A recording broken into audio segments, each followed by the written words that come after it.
അസ്സലാമു അലൈക്കും വറഹ്മത്തുള്ളാഹി വബറകാതുഹു. അഷ്ഹദു അൻ ലാ വലൈക്കും സലാം. ഇലാഹ ഇല്ലല്ലാഹു വഹ്ദഹു ലാ ശരീക ലഹു വഅഷ്ഹദു അന്ന മുഹമ്മദൻ അബ്ദുഹു വറസൂലുഹു. അമ്മാ ബഅദ് ഫഅഊദു ബില്ലാഹി മിനശ് ശൈത്വാനിർ റജീം. ബിസ്മില്ലാഹിർ റഹ്മാനിർ റഹീം. അൽഹംദുലില്ലാഹി റബ്ബിൽ ആലമീൻ അർറഹ്മാനിർ റഹീം മാലികി യൗമിദ്ദീൻ. ഇയ്യാക നഅ്ബുദു വഇയ്യാക നസ്തഈൻ. ഇഹ്ദിനസ് സിറാത്തൽ മുസ്തഖീം സിറാത്തൽ ലദീന അൻഅംത അലൈഹിം ഗൈറിൽ മഗ്ദൂബി അലൈഹിം വലദ്ദാല്ലീൻ. ആമീൻ. സ്നേഹബഹുമാനമുള്ള സഹോദരങ്ങളെ, നമ്മുടെ പ്രിയങ്കരായ ഇമാം ഹസരത്ത് ഖലീഫത്തുള്ള മുനീർ അഹമ്മദ് അസീം അയ്യദഹുല്ലാഹു തആല ബിൻ നസീൽ അസീസ് നമുക്ക് നൽകുന്ന വിശുദ്ധ ഖുർആൻ വിശദീകരണ പാഠങ്ങളിൽ സൂറ ബഖറയിലെ 276 വചനത്തിൻ്റെ വിശദീകരണത്തിലൂടെയാണ് നമ്മൾ പോയിക്കൊണ്ടിരിക്കുന്നത്. പലിശ സംബന്ധമായ, മുതൽ സംബന്ധമായ കൊടുക്കൽ വാങ്ങലുകൾ, അത് സംബന്ധമായ കാര്യങ്ങളാണ്. പലിശ എടുക്കുന്നത്, കൊടുക്കുന്നത്, സ്വീകരിക്കേണ്ടി വരുന്നത്, ഇത് സംബന്ധമായിട്ടുള്ള ഒരു വിവരണമാണ് നമുക്ക് ഇതിൽ നിന്നും ലഭിക്കുന്നത്. അല്ലാഹു തആല സാമ്പത്തിക ഇടപാട് സംബന്ധമായിട്ട് നല്ല നിലയിൽ നമുക്ക് വഴി കാണിച്ചു തരുന്നുണ്ട്. അത് നമ്മൾ വേണ്ടതുപോലെ മനസ്സിലാക്കുകയും ജീവിതത്തിൽ ഫലപ്രദമായ നിലയിൽ ഉപയോഗപ്പെടുത്തുകയും ചെയ്യുകയാണെങ്കിൽ നമുക്ക് സാമ്പത്തികമായ അച്ചടക്കം പാലിക്കാൻ കഴിയും. മനുഷ്യൻ്റെ ജീവനാഡി പോലെയാണ് സമ്പത്ത്. അവൻ്റെ സമസ്ത മേഖലകളെയും അത് ചൂഴ്ന്നു നിൽക്കുന്നതാണ്. അവൻ്റെ വസ്ത്രം, ആഹാരം, പാർപ്പിടം,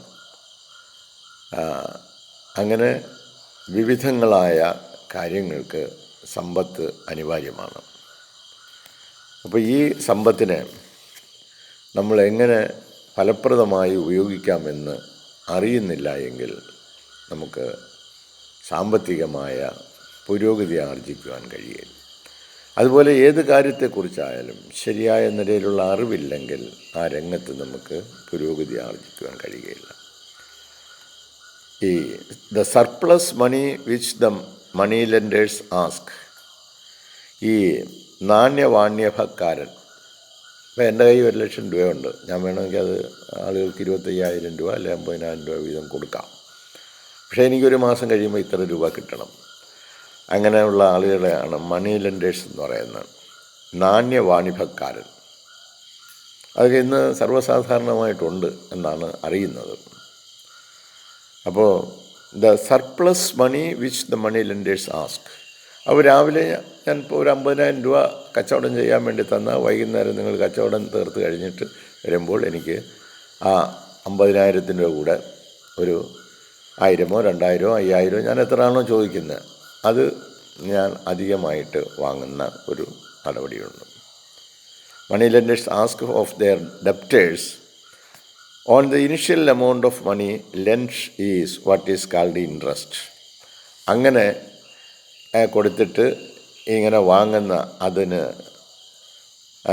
ഇങ്ങനെ കൊടുക്കുന്ന ധനത്തിന് വാങ്ങുന്ന അധികമായിട്ടുള്ള തുകയ്ക്കാണ് ഈ ഇൻട്രസ്റ്റ് എന്ന് പറയുന്നത്. ഓർ ഉസുറി, ഇൻട്രസ്റ്റ് എന്നും അല്ലെങ്കിൽ ഉസുറി എന്നും പറയും. സാധാരണ പലിശയ്ക്കാണ് ഇൻട്രസ്റ്റ് എന്ന് പറയുന്നത്. ഇനി വട്ടിപ്പലിശ എന്ന് വേറെ ഏതാണ്ടൊക്കെ പദങ്ങൾ പ്രയോഗിക്കുമെന്ന് തോന്നുന്നു. കൂടുതൽ പലിശ, അത് ഒരു ദിവസത്തേക്ക് 2 ദിവസത്തേക്കൊക്കെ കൊടുത്തിട്ട് കൂടുതൽ വാങ്ങിക്കുന്ന ഏർപ്പാട്. And is heinous in the eyes of Allah. ഏതായാലും ഇത്തരത്തിലുള്ള നടപടികൾ വളരെ മോശമായ പ്രവൃത്തിയായിട്ടാണ് അള്ളാഹുവിൻ്റെ ദൃഷ്ടിയിൽ അത് കണക്കാക്കുന്നത്. It is A form of theft. ഇതൊരു രീതിയിലുള്ള മോഷണമാണ്. ആൻഡ് കണ്ടംനബിൾ ഇൻ ഇസ്ലാം. ഇസ്ലാം അതിനെ ആക്ഷേപാർഹമായി മോശമായി അതിനെ കാണുന്നു. Instead of helping the debtor, ഒരു കടക്കാരനെ, പണം ആവശ്യമുള്ള ഒരാളെ സഹായിക്കുന്നതിന് പകരം ദ ക്രെഡിറ്റർ ഈസ്, ഈ പണം കൊടുക്കുന്ന ആൾ in fact creating hurdles for him, അവന് തടസ്സങ്ങൾ സൃഷ്ടിക്കുകയാണ് ചെയ്യുന്നത്. ഒരു പണം ആവശ്യമുള്ള ഒരാൾക്ക് പണം കൊടുത്ത് സഹായിക്കുന്നതിന് പകരം അവൻ യഥാർത്ഥത്തിൽ തടസ്സങ്ങൾ സൃഷ്ടിക്കുകയാണ് ചെയ്യുന്നത്. For rendering him incapable of fully reimbursing the money taken. അങ്ങനെ വരുമ്പോൾ കടമെടുത്തവന് ഒരിക്കലും അത് കൊടുത്തു തീർക്കാൻ പറ്റില്ല. കാരണം ഈ പലിശ കൊടുത്തുകൊണ്ടേയിരിക്കണം, അല്ലെങ്കിൽ അമിത പലിശ കൊടുത്തുകൊണ്ടേയിരിക്കണം. ആ മുതൽ അങ്ങനെ തന്നെ നിൽക്കും. അങ്ങനെ അവനൊരിക്കലും കടമുക്തനാകാൻ ഒക്കാത്ത ഒരു അവസ്ഥ സംജാതമായി വരുന്നതാണ്. അപ്പോൾ നിങ്ങൾ വിശ്വാസികൾ ഒരു രീതിയിലും ഇത്തരത്തിലുള്ള പ്രവർത്തനങ്ങൾ ചെയ്യരുത്. ഇപ്പം കടമെടുക്കുന്ന ആൾക്ക് അത് ഇനി കടമെടുത്തിട്ട് കൊടുക്കാതിരിക്കുന്ന ആളുകളും ഉണ്ട് കേട്ടോ. നല്ല മോഹന വാഗ്ദാനങ്ങൾ പറയും. എനിക്കൊരു 10,000 രൂപ വേണം, അല്ലെങ്കിൽ 50,000 രൂപ വേണം, അല്ലെങ്കിൽ 1,00,000 രൂപ വേണം എന്ന് പറഞ്ഞ് അത് 2 മാസത്തിനകം തരാം എന്ന് പറഞ്ഞ് വിശ്വാസികളും തമ്മിലൊക്കെ ചില ഏർപ്പാടുകൾ നടത്തി കഴിഞ്ഞാൽ അങ്ങനെയുള്ള പല വിശ്വാസികളും അത് കൃത്യമായി പാലിക്കാതെ മുങ്ങിപ്പോകുന്ന അവസ്ഥകളും ഉണ്ട്. ഇത് ഇങ്ങനെയുള്ള മറ്റ് സമുദായങ്ങളിൽ നടന്നുകൊണ്ടിരിക്കുന്ന, അല്ലെങ്കിൽ നമ്മൾ നേരത്തെ നടത്തിക്കൊണ്ടിരുന്ന ഈ കാര്യങ്ങളിൽ നിന്നെല്ലാം നമ്മൾ മോചിതരായി ഒരു സംശുദ്ധമായ ജീവിതക്രമം നടത്തണമെന്ന് പഠിപ്പിക്കപ്പെടുന്ന ഈ ദീനിനകത്ത് തന്നെ ഉള്ള ആളുകൾ വാങ്ങിച്ചാൽ വാക്ക് പാലിക്കാതെ കൃത്യമായിട്ട് കൊടുക്കാതെ പല രീതിയിലുള്ള പ്രശ്നങ്ങളും സൃഷ്ടിക്കാറുണ്ട്. എന്നിട്ടത് ഖലീഫത്തുള്ളയുടെ സവിധത്തിലെത്തുകയും അവസാനം ഖലീഫത്തുള്ള അത് സംബന്ധമായിട്ട് നമുക്കൊരു നിർദ്ദേശം, നിങ്ങൾ വിശ്വാസികൾ തമ്മിൽ പരസ്പരം എന്തെങ്കിലും കൊടുക്കൽ വാങ്ങൽ നടത്തുന്നെങ്കിൽ അത് എൻ്റെ അറിവോടെ സമ്മതത്തോടെ ആയിരിക്കണമെന്ന്. കാരണം ഇങ്ങനെ കബളിപ്പിക്കപ്പെട്ട ആളുകളും കളിപ്പിച്ച ആളുകളും ഇതിനകത്ത് ഉണ്ട്. അപ്പോൾ ഈ വാഗ്ദാ ചെയ്താൽ അത് കൃത്യമായി പാലിക്കാത്ത ആളുകളെ സംബന്ധിച്ച്, അല്ലെങ്കിൽ അവർക്ക് ഇന്നതുപോലെ അല്പം സാവകാശം ചോദിച്ച അനുവാദം വാങ്ങിക്കുന്നില്ല എങ്കിൽ അത്തരത്തിലുള്ള ആളുകളൊക്കെ കപടവിശ്വാസികളെന്നാണ് റസൂൽ സല്ലല്ലാഹു അലൈഹി വസല്ലം പറഞ്ഞത്. ഈ കപടവിശ്വാസികളുടെ ലക്ഷണം 3 ഇതാ വാഴ ഖിലഫ, അവൻ വാഗ്ദാനം ചെയ്താൽ ലംഘിക്കും. അപ്പോൾ ഇതൊക്കെ പരസ്പരമുള്ള ഒരു വാഗ്ദാനങ്ങളും ചില കൊടുക്കൽ വാങ്ങൽ പ്രക്രിയകളുമാണ്. അതിന് ഒരു കൃത്യത ഉണ്ടായിരിക്കണം, കൃത്യമായി പാലിക്കണം വിശ്വാസികൾ. അപ്പോൾ കടം വേണമെന്ന ആളുകൾക്ക് കടം കൊടുക്കാൻ തയ്യാറുള്ള ആളുകളുടെ അടുത്തേക്ക് ചെല്ലുമ്പോൾ അവർ ഇപ്രകാരമുള്ള അമിത പലിശ ഈടാക്കിക്കൊണ്ട് ഒരിക്കലും ആ കടക്കാരനെ പിന്നീട് കടത്തിൽ നിന്നും മുക്തനാകാൻ ഒക്കാത്ത സാഹചര്യം സൃഷ്ടിക്കുന്ന മോശമായ സാമൂഹ്യ വ്യവസ്ഥിതി സമൂഹത്തിൽ പാടില്ല എന്നാണ് അല്ലാഹു തആല ഈ വചനത്തിലൂടെ നമ്മെ ഉപദേശിക്കുന്നത്. അപ്പം പണം ആവശ്യമുള്ളവർക്ക് പണം കൊടുക്കുകയും അവർക്ക് എത്രയും വേഗം അത് തിരികെ എത്തിക്കുന്നതിനുള്ള നടപടികൾ സ്വീകരിക്കുകയും ചെയ്യുന്ന ഒരു നന്മ നിറഞ്ഞ ഒരു സാമൂഹ്യ വ്യവസ്ഥിതി സമൂഹത്തിൽ ഉണ്ടായി വരേണ്ടതായിട്ടും ഉണ്ട്. ഇപ്പോൾ ജമാഅത്തിൽ തന്നെ ഇത്തരത്തിൽ സഹായഹസ്തം നടത്തുന്നതിന്, കടമായിട്ട് കൊടുക്കുന്നതിന് ഒരു സംവിധാനം രൂപപ്പെടുത്തിയെടുക്കുകയാണെങ്കിൽ അത്യാവശ്യമുള്ളവർക്ക് ഒരാഴ്ചത്തേക്കോ 10 ദിവസത്തേക്കോ 1 മാസത്തേക്കോ 2 മാസത്തേക്കോ രൂപ കൊടുത്താൽ കൃത്യമായി തിരിച്ചിടുന്ന ഒരു സാമൂഹ്യ അന്തരീക്ഷം ഉണ്ട് എങ്കിൽ അത് നല്ല ഒരു നടപടിക്രമങ്ങളാണ്. ഇനി അല്ലാഹ് എക്സ്ക്യൂസസ് വാട്ട് ഹാസ് ഹാപ്പൻഡ് സംഭവിച്ചതൊക്കെ സംഭവിച്ചു, അത് അള്ളാഹു താല മാപ്പ് ചെയ്യുന്നു. ഇങ്ങനെയുള്ള നടപടിക്രമങ്ങളൊക്കെ ഇവിടെ നടന്നു, അത് അള്ളാഹു താല മാപ്പ് ചെയ്യുന്നതാണ്. What has happen before the revelation of his commandments. അള്ളാഹുവിൻ്റെ കൽപ്പന വെളിപാടിലൂടെ വരുന്നത് വരെയുള്ള കൊടുക്കൽ വാങ്ങൽ പ്രക്രിയയിലുണ്ടായ അപാകതകളൊക്കെ അള്ളാഹു താല മാപ്പ് ചെയ്യുകയാണ്.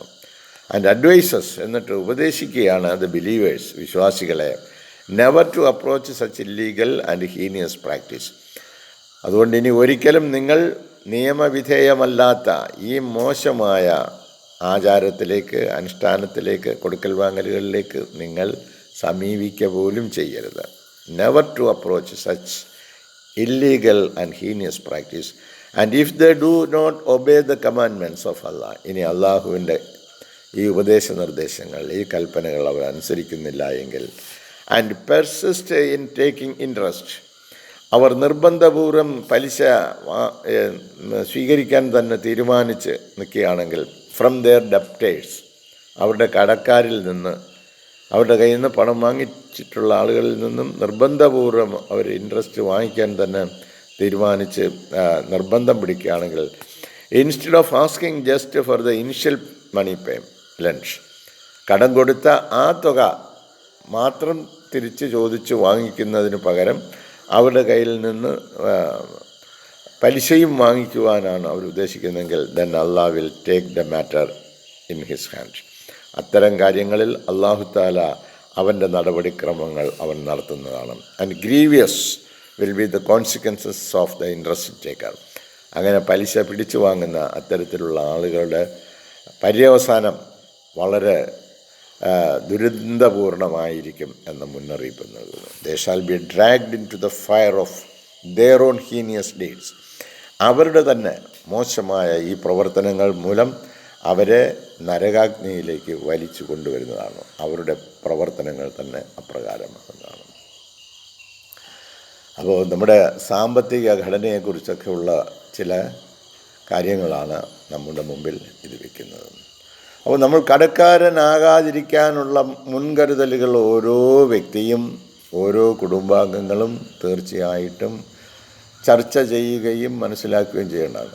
നമുക്കറിയാം, നമ്മുടെ പല സഹോദരങ്ങളും റെൻറ്റഡ് ബിൽഡിങ്ങിലാണ് കഴിയുന്നത്, വാടകയ്ക്ക് വീടെടുത്താണ് കഴിയുന്നത്. തങ്ങൾക്ക് മാസം തോറും 30-ൻ്റെ അന്ന് കൃത്യമായിട്ട് ആ വാടക കൊടുത്തെങ്കിൽ മാത്രമേ പറ്റുകയുള്ളൂ. എന്തുകൊണ്ടാണ് നമ്മൾ അങ്ങനെ ഒരു വാടക വീട് എടുത്തത്? എന്തുകൊണ്ട് നമുക്ക് സ്വന്തമായിട്ട് ഒരു സെൻറ്റെങ്കിലും വാങ്ങാൻ കഴിഞ്ഞില്ല? എന്തുകൊണ്ട് നമുക്കൊരു ചെറിയ വീടെങ്കിലും വയ്ക്കുവാൻ നമുക്ക് കഴിഞ്ഞില്ല? നമ്മുടെ സാമ്പത്തിക രംഗം എങ്ങനെയായിരുന്നു, എന്താണെന്നു എന്ന് ഓരോരുത്തരും ആത്മപരിശോധന നടത്തി നോക്കുക. അപ്പോൾ നാളേക്ക് വേണ്ടി നിങ്ങൾ എന്താ ചെയ്തത് എന്ന് വിശുദ്ധ ഖുർആൻ ചോദിക്കുന്നുണ്ട്. മാ തഖദ്ദമത്തിലെയോ അതിൻ, നാളേക്ക് വേണ്ടി നിങ്ങൾ എന്താ ചെയ്തതെന്ന്. ഇപ്പോൾ ഒരു കുടുംബത്തിലെ കുടുംബനാഥൻ എന്ന നിലയിൽ വൻപിച്ച ഉത്തരവാദിത്വമാണ്. അർരിജാലു ഖവ്വാമൂന അലൻ നിസാ. സ്ത്രീകളുടെ മേലൊരു ചെറിയ അധികാരം കൂടുതലായിട്ട് പുരുഷന് നൽകിക്കൊണ്ട്, എന്തുകൊണ്ടാണ്? അവൻ്റെ ഭാര്യയെ സംരക്ഷിക്കുന്നതുകൊണ്ട്, അവൻ്റെ മക്കളെ സംരക്ഷിക്കുന്നതുകൊണ്ട്, അവർക്ക് സുരക്ഷിതമായ ഇടമൊരുക്കി കൊടുക്കുന്നത് കൊണ്ടൊക്കെയാണ് അവൻ ആ മേൽക്കൈ കൊടുത്തിരിക്കുന്നത്. അങ്ങനെ മേൽക്കൈയുള്ള ഉത്തരവാദിത്വ ബോധമുള്ള അത്തരത്തിലുള്ള പുരുഷന്മാർ തങ്ങൾ സമ്പാദിക്കുന്നതിൽ നിന്ന് ഒരു വിഹിതം മാറ്റിവെച്ച്, താൻ ഇന്ന് അല്ലെങ്കിൽ നാളെ മരണപ്പെടുമ്പോൾ എൻ്റെ ഭാര്യാമക്കൾ ജീവിച്ചിരുന്നാൽ അവർ അന്തസ്സായിട്ട് ഈ ഭൂമിയിൽ കഴിയണമെന്നുള്ള ഉദ്ദേശത്തോടു കൂടി ഉള്ള നല്ല പ്രവർത്തനങ്ങൾ ചെയ്ത് അതിൽ നിന്ന് കിട്ടുന്ന സമ്പാദ്യത്തിൽ നിന്ന് ഒരു വിഹിതം മാറ്റിവെക്കാൻ, 100 രൂപ അധ്വാനിച്ചുണ്ടാക്കുകയാണെങ്കിൽ ഒരു 10 രൂപ മാറ്റിവെച്ച് തൻ്റെ കുടുംബ ഭാവി സുരക്ഷിതത്വത്തിന് വേണ്ടി മാറ്റിവെച്ച് അവർക്ക് അത് കൊടുക്കുന്നതിന് വേണ്ടി ശ്രമിക്കാത്ത എത്രയോ പുരുഷന്മാർ കൊണ്ടുവന്ന് ചിലപ്പോൾ അവർക്ക് കിട്ടുന്നത് അതേപടി ഭാര്യയെ ഏൽപ്പിക്കും. ഭാര്യ എന്താ വേണമെന്ന് വെച്ചാൽ അവർക്ക് തോന്നിയ പോലെ അവരും ചെയ്യും. അങ്ങനെ കുടുംബാന്തരീക്ഷം മുഴുവൻ മലീമസമായി കിടക്കും. ഇനി നമുക്കിപ്പോൾ 2, 3, 4 പേരടങ്ങുന്ന ഒരു ചെറിയ കുടുംബം, നമ്മുടെ വരുമാനം എന്താണ് എന്ന് നമ്മൾ ആദ്യം നോക്കുക. ഈ വരുമാനത്തിന് അധിഷ്ഠിതമായിട്ടുള്ള ഒരു വീടായിരിക്കണം നമ്മൾ റെൻറ്റിനെടുക്കുന്നെങ്കിൽ എടുക്കേണ്ടത്. നമുക്ക് താങ്ങാൻ വയ്യാത്ത വലിയ തുകയ്ക്കുള്ള വലിയ വീടുകൾ എടുത്ത് 30ൻ്റെ അന്ന് നമുക്ക് ആ തുക കൊടുക്കാൻ സാധിക്കാതെ വരുന്ന പല ആളുകളും ഉള്ളതായിട്ട് ഈ വിനീത സഹോദരൻ മനസ്സിലാക്കുന്നു. എന്തിനവരത്രയും വലിയ വീടെടുത്തിരിക്കുന്നു? എന്തിന് 30ൻ്റെ അന്ന് ഇത്രയും രൂപ ഉണ്ടാക്കി മറ്റിതര ആളുകൾക്ക് കൊടുക്കുന്നു? നിങ്ങൾക്കൊരു റസൂൽ സല്ലല്ലാഹു അലൈഹി വസല്ലമ കഴിഞ്ഞിരുന്ന ടെൻറ്റുകൾ, കൊച്ചു കൊച്ചു കുടിലുകൾ, അവിടെയൊക്കെ ഇരുന്നുകൊണ്ടാണ് ഈ ദീൻ നടപ്പിലാക്കിയതും ഇത് വിജയിച്ചതും. നമുക്കിന്ന് അങ്ങനെയുള്ള ടെൻറ്റുകളോ റസൂലുള്ളാഹി കാണിച്ചു തന്ന അത്തരത്തിലുള്ള കാര്യങ്ങളൊന്നും നമുക്ക് റസൂലുള്ളാഹി സ്വല്ലല്ലാഹു അലൈഹി വസല്ലമ രാവിലെ എഴുന്നേറ്റ് അടുക്കളയിലും മുറ്റത്തുമൊക്കെ തൂക്കുകയും വാരുകയും ക്ലീൻ ചെയ്യുകയും ചെയ്യുന്ന പ്രവൃത്തിയാണ് നമസ്കാരത്തിന് ശേഷം ചെയ്യുന്നത്. നമ്മളാവുന്നുണ്ടെങ്കിൽ പുരുഷന്മാർ പൂമുഖത്ത് കസേരയൊക്കെ വലിച്ചിട്ട് കൊണ്ടിരുന്ന് കൊണ്ടുപോവാ ചായ അങ്ങനെയൊക്കെ ഇരുന്ന് കുടിക്കുകയും തിന്നുകയും ചെയ്യുന്ന ആളുകളാണ്. എന്നിട്ട് നബി സല്ലല്ലാഹു അലൈഹി വസല്ലമ ഇറങ്ങിപ്പോയി ആട് ഒക്കെ കാണും, അതിനെയൊക്കെ കറന്ന് പാലൊക്കെ കൊണ്ടുവന്ന് വീട്ടുകാരുടെ കയ്യിൽ കൊടുക്കും. അപ്പം രാവിലെ മുതൽ തന്നെ അദ്ദേഹം അധ്വാനം തുടങ്ങുമായിരുന്നു. അത് പാതിരാത്രി വരെ നിന്ന് നമസ്കരിക്കുകയും അങ്ങനെ രാവും പകലും 24 മണിക്കൂറും. കാരണം ഇവിടെ പ്രവർത്തന മേഖലയാണ് അല്ലാഹു തആല തന്നിരിക്കുന്നത് ഈ ഭൂമി ലോകത്ത്. ഇവിടെ നമ്മൾ പ്രവർത്തിച്ച് നമുക്ക് പരലോക വിജയം കരസ്ഥമാക്കുന്നതിനുള്ള ഏറ്റവും ഉത്തമമായ ഉദാത്തമായ പ്രവർത്തനങ്ങൾ മാതൃക കാണിച്ചുകൊണ്ട് ഇരിക്കണം.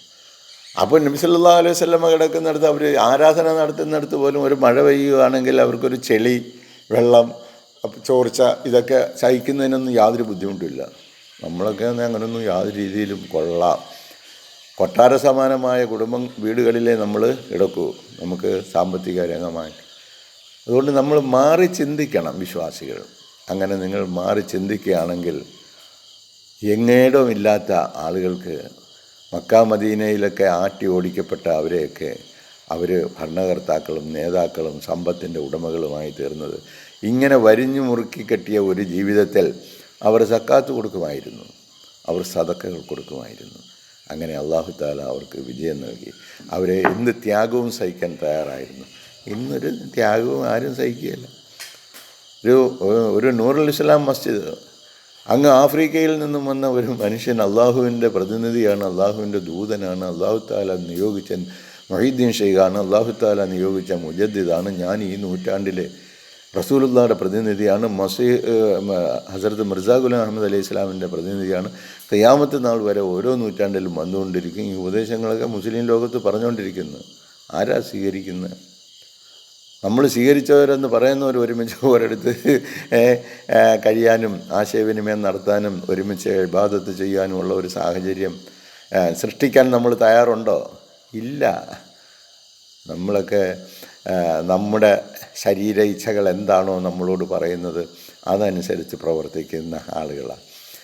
റസൂൽ സല്ലല്ലാഹു അലൈഹി വസല്ലം പറഞ്ഞ് ബദറും ഉഹദിലും പങ്കെടുക്കുന്നതല്ല, ഇനിയാണ് ജിഹാദ് കബീർ, വലിയ, അത് നിങ്ങളുടെ നെഫ്സിനോടുള്ള യുദ്ധമാണ്.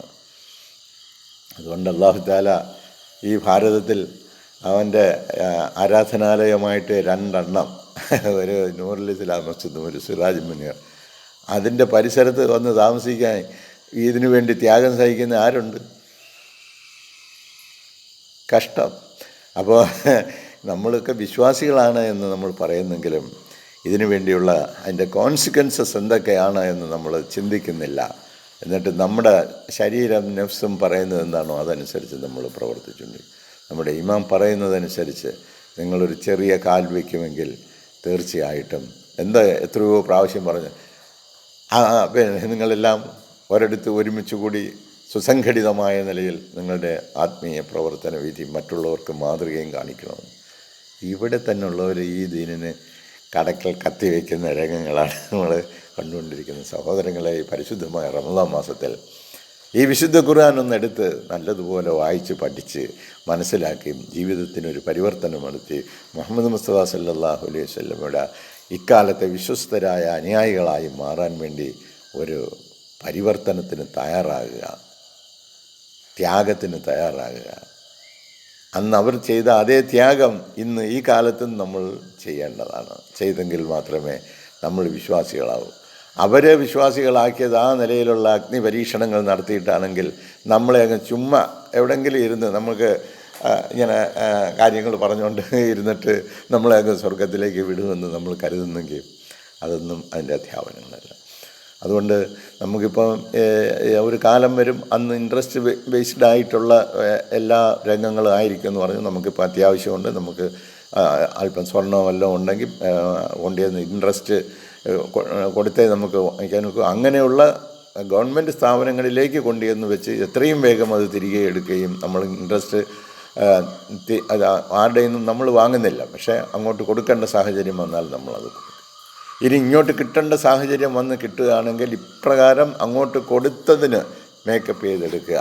ഇൻട്രസ്റ്റ് ഈറ്റ്സ് ഇൻട്രസ്റ്റ് എന്ന നിലയിൽ ഒരു ഇൻട്രസ്റ്റ് മറ്റൊരു ഇൻട്രസ്റ്റിനെ തിന്നുന്നു എന്ന് പറയുന്നത് പോലെ നമ്മളത് സ്വീകരിക്കുന്നില്ല, നമുക്കത് വേണ്ട. അത് അതിന് പകരം അങ്ങോട്ട് കൊടുക്കേണ്ടി വരുന്നതിന് ആ ഇൻട്രസ്റ്റ് കൊടുത്ത് ദൂരീകരിക്കുക എന്ന ഒരു ചിന്തയും നമുക്ക് ഓരോരുത്തർക്കും ഉണ്ടായിരിക്കണം. ഈ ഇൻട്രസ്റ്റ് വ്യവസ്ഥയിൽ നിന്നും അല്ലാഹു തആല സത്യവിശ്വാസികൾ എന്ന നിലയിൽ നമ്മളെ അല്ലാഹു തആല പരിപൂർണമായി രക്ഷിക്കുകയും ഇൻട്രസ്റ്റ് രഹിതമായ ഒരു സാമൂഹ്യ വ്യവസ്ഥയിലേക്ക് അത് സംബന്ധമായിട്ട് കൂടുതൽ ഈ രംഗത്ത് അറിയാവുന്നവർക്ക് അത് സംബന്ധമായിട്ട് കൂടുതൽ വിശദീകരിക്കാനും പറയുവാൻ കഴിയുന്നതാണ്. ഏതായാലും നമ്മുടെ ഈ സാമൂഹ്യ വ്യവസ്ഥയിൽ അകപ്പെട്ടിരിക്കുന്ന ഇത്തരത്തിലുള്ള ദുഷിച്ച പ്രവണതകളിൽ നിന്നും മുക്തരാകുവാൻ മദ്യം സമൂഹത്തിലുണ്ട്, പക്ഷേ നമുക്ക് വേണ്ട എന്ന് തീരുമാനിച്ചാൽ വേണ്ട. ഇതുപോലെ പല കാര്യങ്ങളും നമുക്ക് നോ പറയാൻ കഴിയുന്നില്ല എന്നുള്ളതാണ്. അതുകൊണ്ട് നമ്മൾ കഷ്ടപ്പെട്ടുണ്ടാക്കുന്ന കാശുകൾ മുഴുവൻ പിന്നെ ഈ മന്ത്ലി റേറ്റിൽ ഏതെങ്കിലും കൊട്ടാരങ്ങൾ എടുത്തിട്ട് അവർക്ക് കൊടുത്ത് അവിടെ കഴിയുന്ന ഓരോരുത്തരും ജാഗ്രതയോടുകൂടി കൊച്ചു കൊച്ചു കുടിലുകളിലേക്ക് മാറി സാമ്പത്തിക രംഗം ഭദ്രമാക്കുന്നതിന് വേണ്ടി കഠിനമായിട്ട് യത്നിക്കുക. അതാണ് നിങ്ങൾക്ക് അല്ലാഹു തആല നമുക്ക് നൽകിയിരിക്കുന്ന ബുദ്ധി നമ്മളോട് പറയുന്നത്. പരിശുദ്ധമായ ഖുർആൻ ഷരീഫിലൂടെ നമുക്ക് മനസ്സിലാക്കി തരുന്ന ഈ അധ്യാപനങ്ങളൊക്കെ നമ്മുടെ നിത്യജീവിതത്തിൽ അനിവാര്യമായും ചിന്തിക്കുകയും മാറ്റങ്ങൾക്ക് വിധേയമാക്കുകയും ചെയ്യുകയാണെങ്കിൽ ഒരു നല്ല നാളെ തീർച്ചയായിട്ടും നമ്മുടെ മുമ്പിൽ അല്ലാഹു തുറന്നു വയ്ക്കുകയാണ്. അതിനുവേണ്ടി നമ്മൾ ഓരോരുത്തരും തയ്യാറാകാൻ ഇൻഷാ അല്ലാഹ് അല്ലാഹു തൗഫീഖ് ചെയ്യുകയാണെങ്കിൽ നാളത്തെ പ്രഭാതത്തിൽ പുതിയ വചനവുമായിട്ട് നമുക്ക് വീണ്ടും ഇത് സംബന്ധമായിട്ടുള്ള സദഖകളും ദാനധർമ്മങ്ങളുടെയും കുറേ കാര്യങ്ങൾ കൂടി അല്ലാഹു തആല നമുക്ക് വിശദമാക്കി തരുന്നു. അപ്പോൾ ഈ രംഗം നമ്മുടെ ജീവിതത്തിൽ ഏറ്റവും പ്രധാനപ്പെട്ട ഒരു രംഗമാണ് സാമ്പത്തിക രംഗം.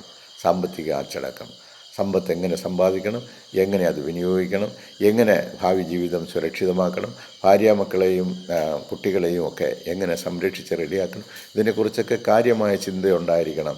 എത്ര കുറഞ്ഞ വരുമാനമാണെങ്കിലും ഒരു ചെറിയ വിഹിതം തീർച്ചയായിട്ടും ഭാവിക്ക് വേണ്ടി, നാളേക്ക് വേണ്ടി മാറ്റിവെച്ചുകൊണ്ട് തന്നെ അതിനെ ഭദ്രപ്പെടുത്തിയെടുക്കാൻ ശ്രമിക്കുക. അല്ലാഹു തആല നമ്മെ ഓരോരുത്തരെയും അനുഗ്രഹിക്കട്ടെ. ജസാക്കുമുല്ലാഹ് അഹ്സനുൽ ജസാ. അസ്സലാമു അലൈക്കും വറഹ്മത്തുള്ളാഹി വബറകാതുഹു.